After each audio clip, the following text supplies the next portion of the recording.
maskaxdii dunidu malaasan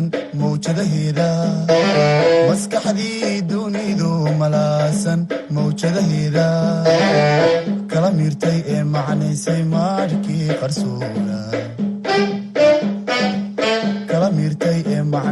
maarkii qarsoona waa misbaaxii kaahiisu maanka u macayne mugdigii ka maydhay waa misbaaxii kaahiisu maanka u macayne mugdigii ka maydhay. waxaan halkan idinka soo jeedinayaa maadada xisaabta ee fasalada 8aad. waxaad kala socon doontaan haddii aan la yidhaahdo barnaamijka ka baro TV-ga qaranka iyo idaacadda raadiyo Hargeysa. chapterkeena 6aad waxaan ku qaadan doonaa haddii alla awoodo la yidhaahdo in trigonometry. waana chapterka ugu dambeeya ee fasalka 8aad ee xisaabta. trigonometry-ga waxaan ku qaadan doonaa dhowr cashir oo hoos iman doona haddii aan la yidhaahdo. marka hore ee aynu bilaabayno waa maxay trigonometry. haddii aynaan garanayn chapterku halkuu ka bilaamayo ma sii wadi karno. markaa trigonometry-gu waa maxay? trigonometry-gu waa laan ka mida laamaha xisaabta ama waa qayb ka mida qaybaha xisaabta taasoo ku taxalluqda ama ku saabsan xiriirka ka dhexeeya saddex xagal dhinacyadiisa iyo xaglihiisa. markaa imika waxaan inoo qori doonaa haddii aan la yidhaahdo qeexitaanka waa maxay trigonometry. inta badan laynama idhaahdo dee inaga xisaabta qeexe, laakiin waa inaan garanaa iyada laftigeeda horta waxay tahay iyo waxay ku saabsan tahay. markaasaynu sii gudagali doonaa waxyaalaha hoos yimaada ee ay kasii farcama chapterkeenu qaadanayno haddii aan la yidhaahdo. markaa trigonometry waxaynu odhanaynaa haddii aan la yidhaahdo trigonometry-gu waa laan ka mida laamaha xisaabta taasoo ku saabsan xidhiirka ka dhexeeya saddex xagalada dhinacyadooda iyo sidoo kale xaglahooga. markaa chapterkan waxaan ku qaadanaynaa waa saddex xagal sidee baa loo soo saaraa dhinacyadiisa haddii laba dhinac lagu siiyo, dhinaca kale sidee loo raadinayaa, iyo sidoo kale xaglahooga sidee loo soo saaraya inagoo isticmaalayna saamiga trigonometry-ga waxa loo yaqaano oo inoo noqon doona haddii aan la yidhaahdo cashirka kan ku xigi doona. waayahay markaa halkaa haddaan kaga imaado hordhaca inay trigonometry qeexitaankeeda waxaan hadda bilaabayaa cashirka ugu horeeya isla markaana 6.1 chapterkeenu hadduu yahay chapterkii 6aad 6.1 waxay noo noqonayaa aragtida Pythagoras. aragtida Pythagoras waxay dhigaysaa sidan soo socota: laba jibaarka shakaalka saddex xagal saddexdiisa dhinac horta waxaa lagu kala magacaabaa dhinaca ugu dheer waa shakaalkii, labada dhinac ee kalena midna waa dariskii midna waxa uu noqonayaa horjeedihii. markaa imika horjeedihii iyo dariska ma soo magacaabi karno inagoonan magacaabin xagal hadday jirto unbaa la yidhaahdaa waa daris, laakiin daris iyo horjeede hadda saddexdii dhinac un baynu ka sheekeynaynaa iyo saddex xagalka. markaa dhinaca shakaalka ee ugu dheer saddex xagalka, dhinaca shakaalka ee ugu dheer saddex xagalku waxaa la yidhi kiyo laba jibaarka shakaalka saddex xagal. markaa shakaalka dhinaca shakaalkaoo laba jibaaray saddex xagalkan leh xagal quman marka lagu leeyahay xagal 90 buu leeyahay. waa halkay labada line iska jaraan waa 90 degree. markaa longest side-ki ama dhinacii ugu dheeraa oo laba jibaaray c square waxay kula mid tahay ama waxa uu la eg yahay wadarta laba jibaarada dhinacyada kale isugeynta labada dhinac ee kale oo mid walba laba jibaaray. markaa taasuu isteed garanaya ama uu dhigaya Pythagoras. markaa c square waxay kula mid tahay dhinaca ugu dheer oo la square gareeyay waxay kula mid tahay square-ka labada dhinac ee kale oo la isu geeyay. formuladaasaan markaa ku shaqaynaynaa oo ah formuladaas aynay saddex xagalka laga sameeyay dhinacyadiisa.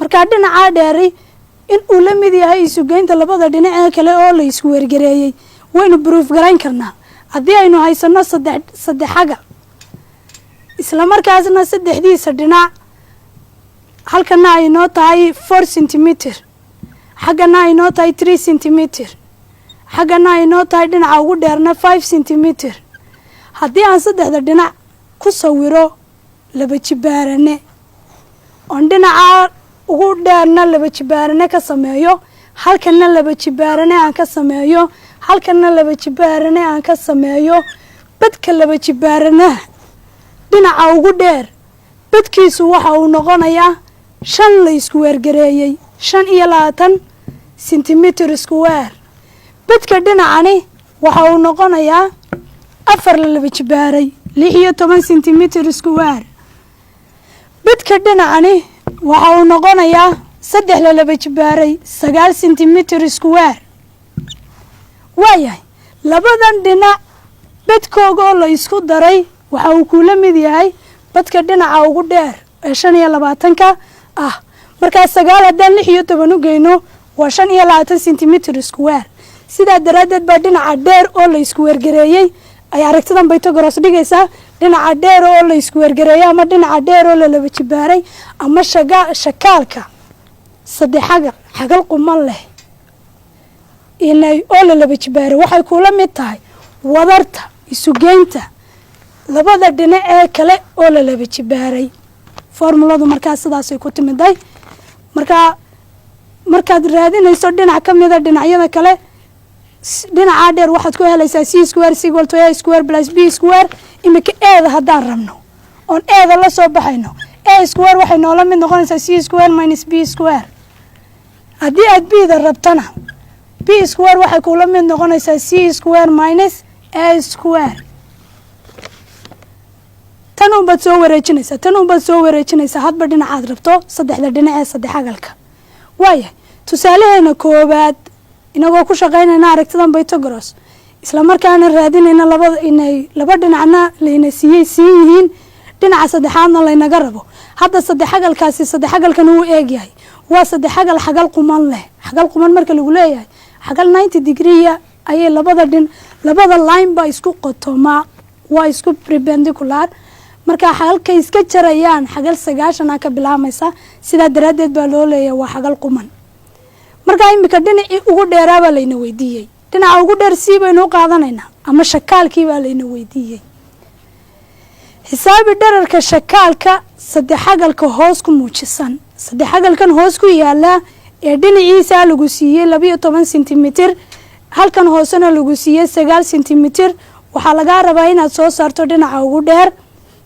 ee sida markaas sidee baan ku soo saaraynaa haddii la yiraahdo waxaan ku soo saaraynaa inagoo formuladaas isticmaalayna furfuris marka waxaan ka shaqaynaynaa waa example 1 tusaalaheena koobaad xisaabi dhererka shakaalka dhinaca ugu dheer baa laynaga rabaa inaan xisaabino dhinaca ugu dheer waa sidii marka formuladeenu waxay odhanaysaa c square waxay kula mid tahay a square plus b square marka a iyo b waa labada dhinac ee kale sidana waa dhinaca layna weydiiyo waa dhinaca ugu dheer marka c square waxay noola mid tahay eeda haddaynu u qaadano ta hoose a square waa 9 centimeter ayaa la isku weergaraynayaa plus 12 centimeter ayaa la isku weergaraynaya square-ku markaa si guud buu wada saarmayaa inay 9 iyo 12 kaba waayahay dhinaca dheer ee shakaalkoo la isku weergareeyay waxay kula mid tahay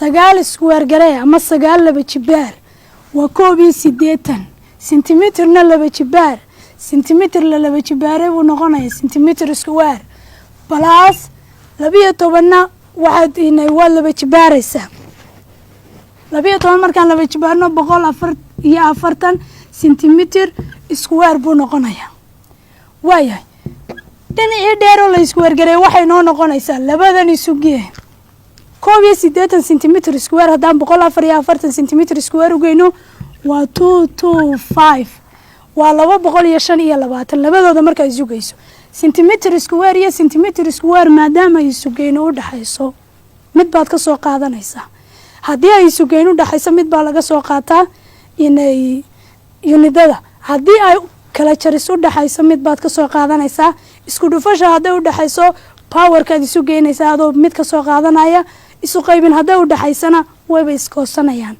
marka iminka isugeyn baa u dhaxaysa labada sentimitir square mid baad ka soo qaadanaysaa, marka sentimitir square bay noo noqonaysaa. c square baa waxay noola mid tahay 225 sentimitir square.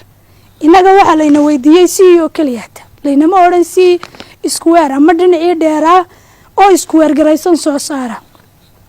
markaa sidaan squareka uga saaraynaa? squareka had iyo jeer waxa lid ku ah xididka, markaa dhinac walba xididkaa saaraysa. xididkiiyo laba jibaarku way iskoostaan.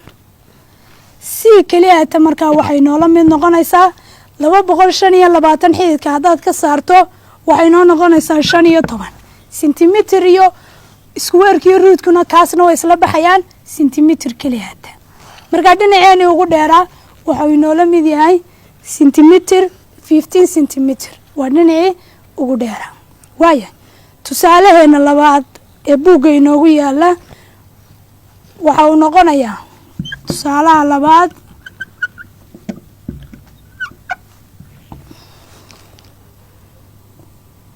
xisaabi dherarka dhinaca b. xisaabi dherarka dhinaca b. waa dhinaca b ku calaamadsan, dhinaca b ku calaamadsan. waayahay saddexagalkeenu qaabkaas uu sawiran yahay.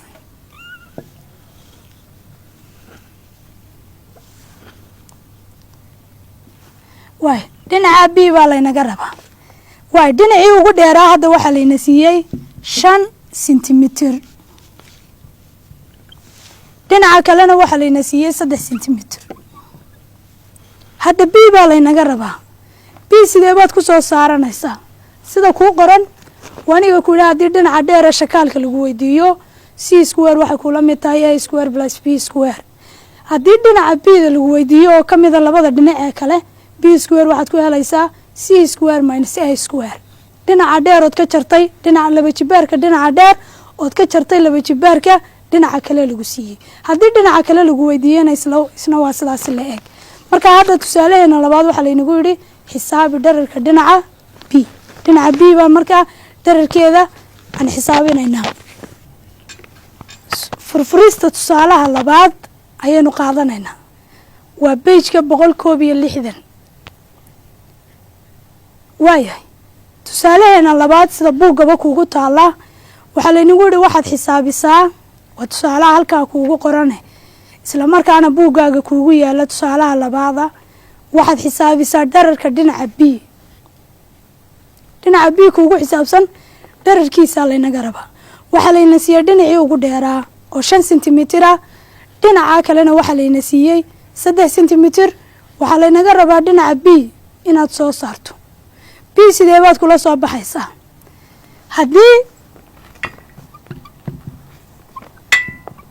haddii dhinaca ugu dheeroo la laba jibaaray noola mid ahayd labada ama laba jibaarka wadarta laba jibaarka labada dhinac ee kale, dhinaca b maxay noqonaysaa? dhinaca b waxay noqonaysaa kan uun baynu soo wareejinaynaa. marka dhinaca b oo la laba jibaaray waxay kula mid tahay dhinaca ugu dheeroo la laba jibaaroo laga jaray dhinaca kale ee gifanka inoo ama layna siiyey. waayahay markaa b la laba jibaaray waxay noola mid tahay dhinaceena ugu dheer hadda waa 5 sentimitir square. waa dhinacii ugu dheeraa waana siidu halka inoo taalay triangle-keena ama saddexagalkeena. waxaad ka jartaa dhinaca kale lagu siiyo oo ah 3 sentimitir la isku weergareeyey. waayahay b square waxay kula mid tahay 5 laba jibaar waa 25 sentimitirna laba jibaar waxa weeyaan sentimitir la laba jibaaray. 5 la laba jibaaray waa 25 sentimitir, haddaan laba jibaarana waa sentimitir la laba jibaaray. waxaad ka jaraysaa 3 la laba jibaaray waa 9 sentimitirna laba jibaaray waa sentimitir laba jibaaran.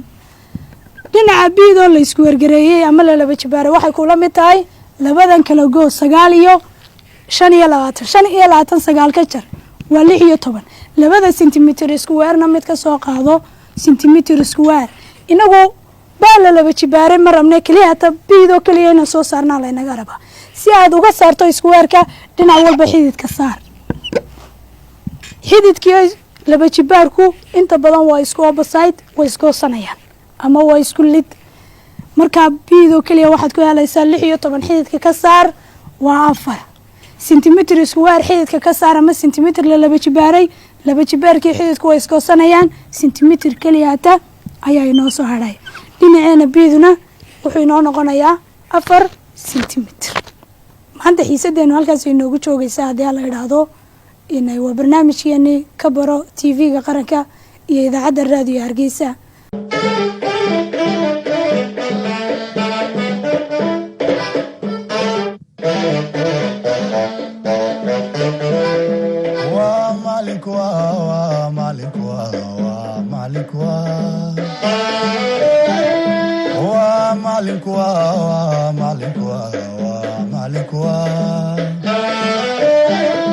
maskaxdii dunidu malaasan mawjadaheeda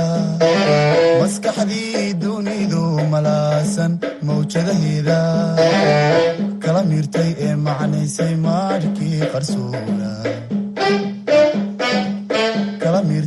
macnaysay maarkii qarsoona